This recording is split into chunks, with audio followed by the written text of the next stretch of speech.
বর্ধপরে এখন আছি সাবদি ব্রহ্মপুত্র নদের পার। এই যে লক্ষ্য করুন আমাদের ব্রহ্মপুত্র নদের স্বচ্ছ পানি। আর এখন যে সময়টা আসলে এই যে বর্ধপরে কোনো কোলাহল নাই, বিকালবেলা আসলে মানুষের প্রচুর ভিড় থাকে। তা আমি আর অ্যাডভোকেট শামীম দুইজনে এই মুহূর্তে আসছি সাবদি ব্রহ্মপুত্র নদের পার।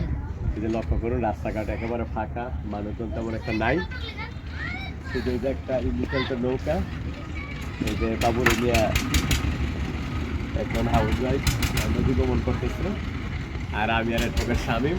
আর এই যে ব্রহ্মপুত্র নদের স্বচ্ছ পানি, আসলে বাড়ির পাশে শীতলক্ষা নদী, কিন্তু শীতলক্ষা নদীর পানি খুবই নোংরা ময়লা, নদীর পার দাঁড়ালে আসলে গন্ধে টিকা যায় না। কিন্তু সেই তুলনায় এই যে ব্রহ্মপুত্র নদের যে পানি, আসলে ওই পানি গোসল করলে আসলে মনটা ভালো হয়ে যায়। সাথে যদিও জামা কাপড় নাই, যদি থাকতো প্ল্যান ছিল যে এই ব্রহ্মপুত্র নদের পানিতে গোসল করে যাওয়ার।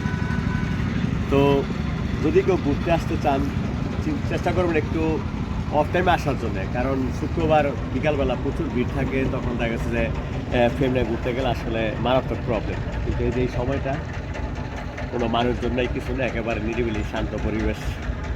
তো সবাইকে সাবধানে এই ব্রহ্মপুত্র নদের পার আসার আমন্ত্রণ রইল। ধন্যবাদ সবাইকে, ভালো থাকবেন, সুস্থ থাকবেন, আল্লাহ হাফেজ।